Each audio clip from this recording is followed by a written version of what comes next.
Merci de votre constance. Bonsoir et bienvenue dans ce 21h. À la une de l'actualité, les mouvements de protestation contre le troisième mandat continuent de voir jour en Guinée. Après le FNDC, c'est au tour des brassards rouges de s'activer dans ce combat. Vous les suivrez dans cette édition. Sur le continent, au Soudan, les forces de contestation maintiennent la pression de la rue et exigent aux militaires à rendre le pouvoir. En interactualité, au Sri Lanka, un état d'urgence vient d'être décrété suite aux attentats répétés dans le pays. Les Échos, c'est dans ce journal. Restez avec nous dans une poignée de secondes, le développement.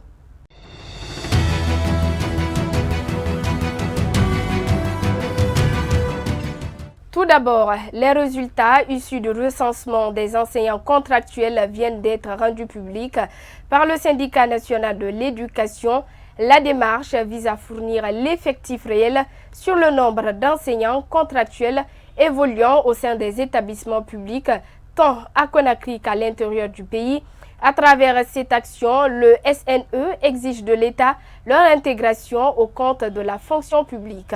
Oumar Sow nous signe ce compte-rendu.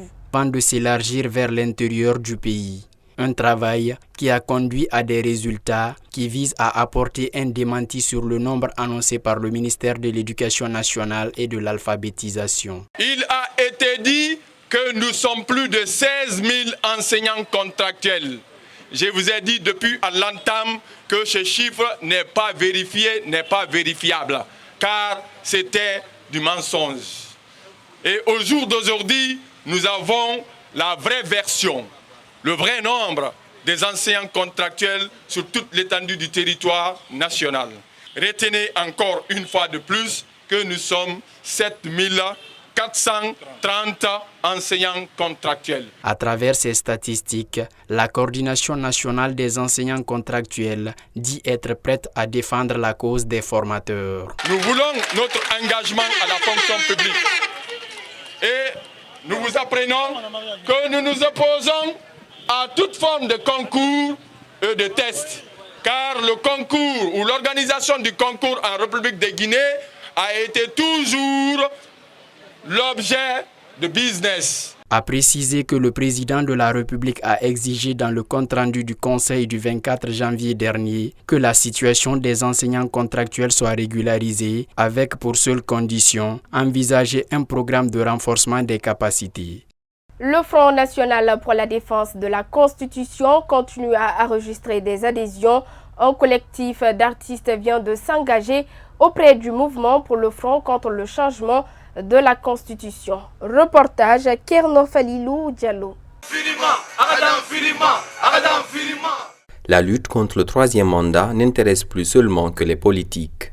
Les hommes de la culture viennent de se lancer dans la bataille. Ces artistes se sont réunis en collectif pour barrer la route à toute idée de maintien au pouvoir de l'actuel président.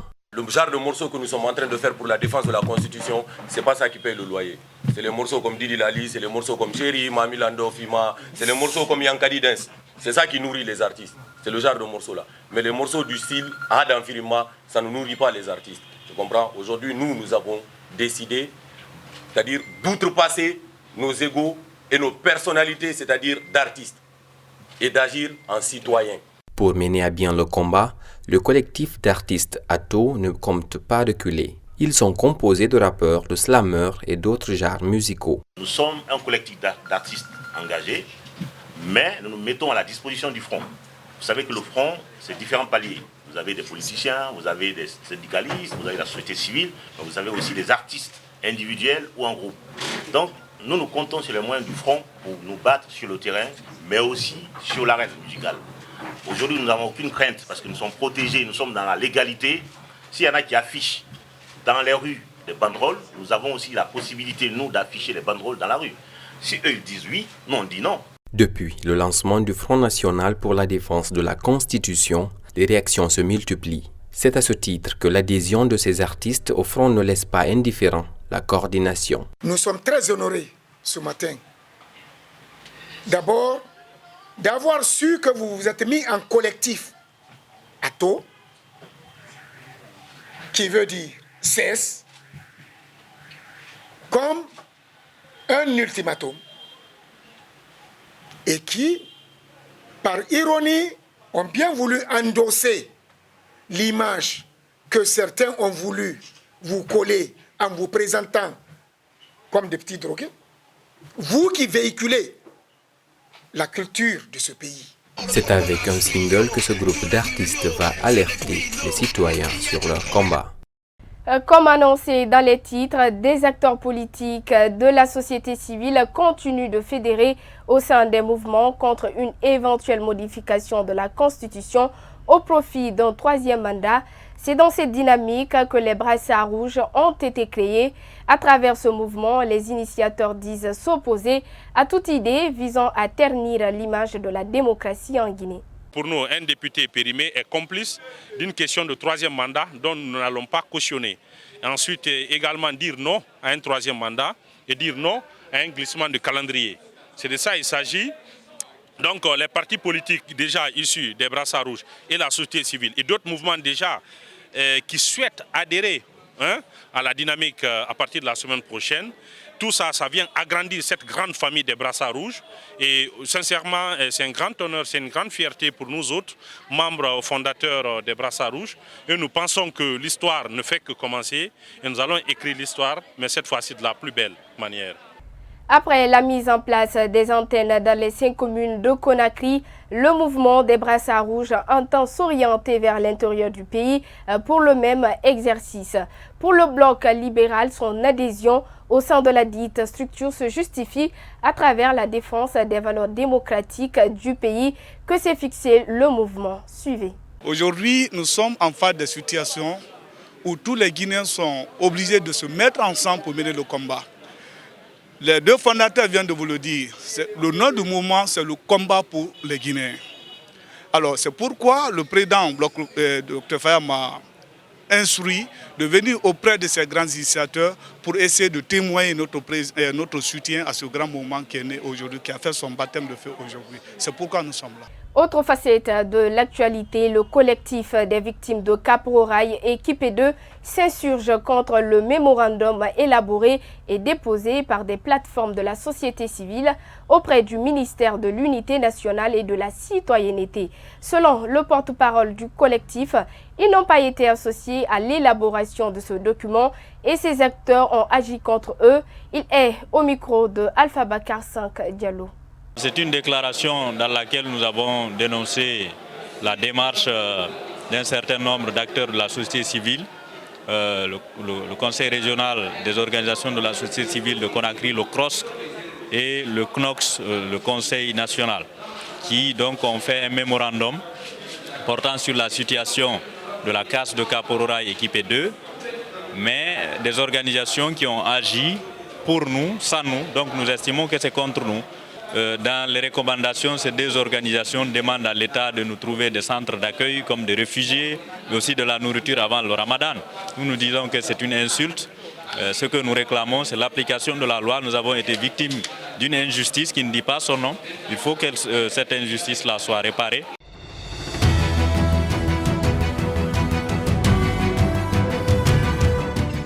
L'école coranique, une entité d'initiation et d'éducation, cette valeur est de nos jours peu convoitée dans les villages. Malgré cet abandon, certaines communautés conservent toujours cet espace d'apprentissage ancestral. Aliou Diallo nous revient des confins de la Basse-Côte. Suivez son reportage.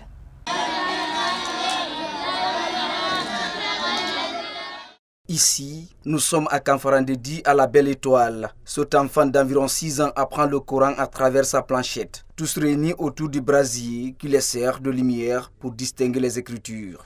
Promouvoir l'éducation, initier le savoir-faire et vivre, c'est la mission de ces maîtres coraniques.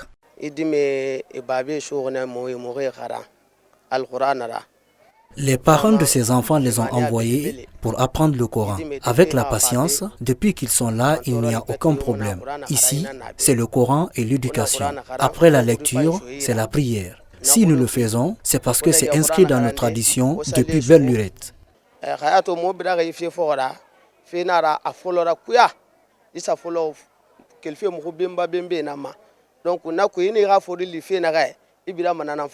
L'école coranique est une source de savoir. Pendant plusieurs années, des adolescents apprennent le Saint-Coran. Cette forme traditionnelle est différente de celle citadine. Ce que nous montrons aux enfants, c'est l'éducation, le savoir-vivre, connaître et respecter les personnes âgées, éviter toutes sortes d'indisciplines. C'est ce qui peut les aider dans la vie.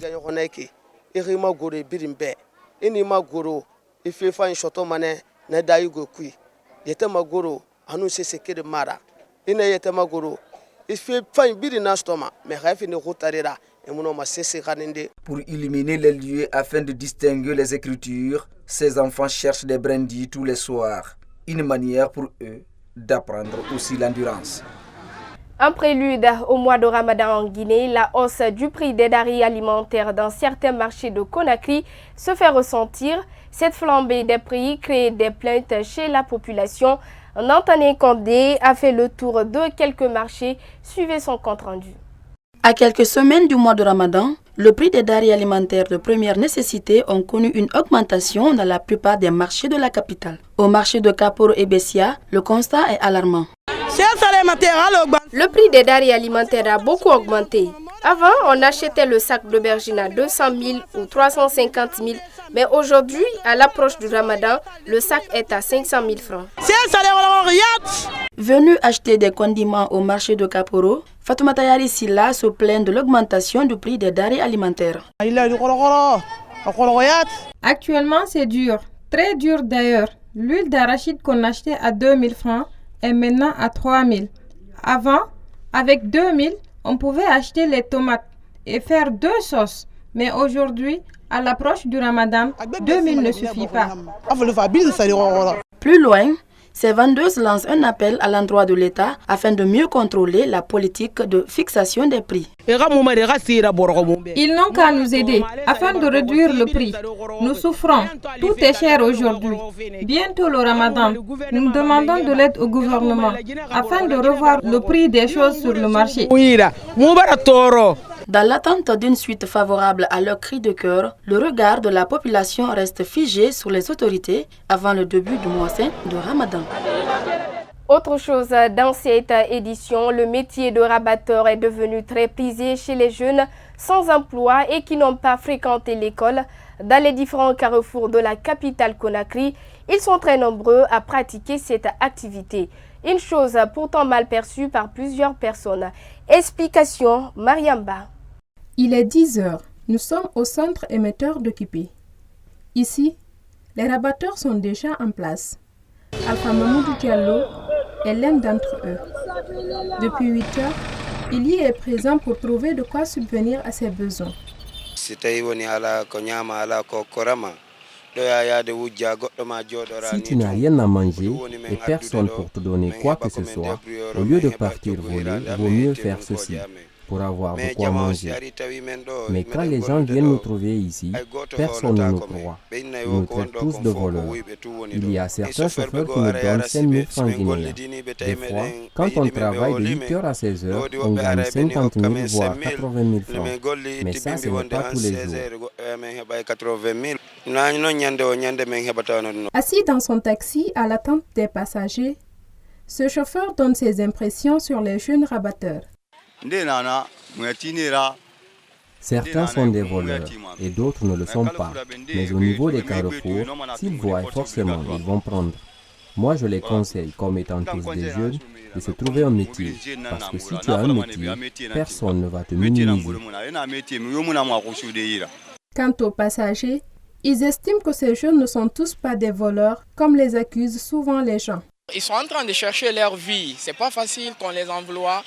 Il y a le chômage qui gangrène ici aussi, de leur côté, quoi. Donc, il n'y a pas d'occupation. Du coup, ils sont obligés de chercher leur quotidien. Dans chaque société, il y a les personnes mal intentionnées. Sinon, ça ne vaut pas le coup. En chargeant un taxi, tu profites des passagers. Selon bon nombre de personnes, cette activité n'est pas un métier. Les jeunes doivent trouver des activités les permettant non seulement de subvenir à leurs besoins dans le respect, mais aussi et surtout préparer un meilleur avenir.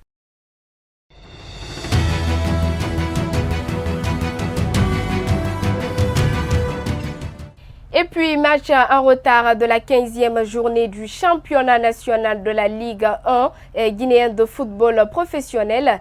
Le champion en titre s'est incliné ce dimanche au stade du 1er mai de Boké face à Wakria AC. Le seul but de la rencontre a été inscrit par Mohamed Kalissa à la 58e minute de la rencontre.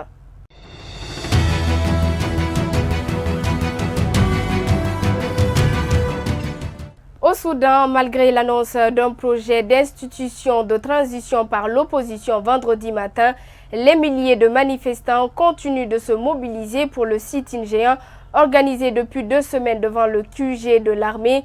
Même si l'initiative est bien accueillie par la rue, l'opposition de son côté entend maintenir la pression sur le Conseil militaire de transition qui assume le pouvoir depuis le renversement d'Omar El-Béchir. C'est une annonce importante dans laquelle l'association des professionnels soudanais formule ce qui ressemble à une feuille de route pour assumer très vite le pouvoir à la place de l'armée. En Centrafrique, la situation sécuritaire reste volatile dans bien des régions.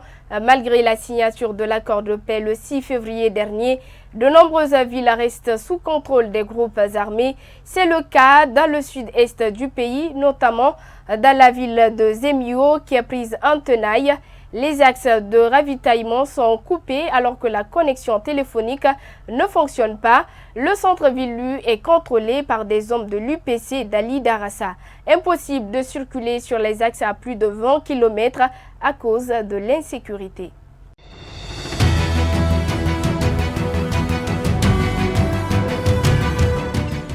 Au Sri Lanka, les pouvoirs publics ont déclaré l'état d'urgence à partir de minuit ce lundi et mis en cause un mouvement islamiste local. Le national Tawhid Jama comme étant à l'origine des attaques suicides qui ont fait 290 morts, un bilan encore provisoire. Ces annonces ont été faites par le porte-parole du gouvernement. Avec 70% des bulletins dépouillés, le comédien Volodymyr Zelensky remporte plus de 113% des voix contre moins de 24,6% pour le président sortant Petro Poroshenko. Jamais candidat à la présidentielle ukrainienne n'avait obtenu de soutien aussi massif dans l'ensemble du pays. Déjà, Donald Trump, Emmanuel Macron et plusieurs autres leaders occidentaux ont appelé Zelensky pour le féliciter. 5 ans après la révolution de Maïdan, les électeurs lassés de la corruption, de la pauvreté et de la guerre ont à nouveau soif de changement et placent leur espoir en ce novice en politique. C'est ainsi s'achève ce journal. Merci de l'avoir suivi.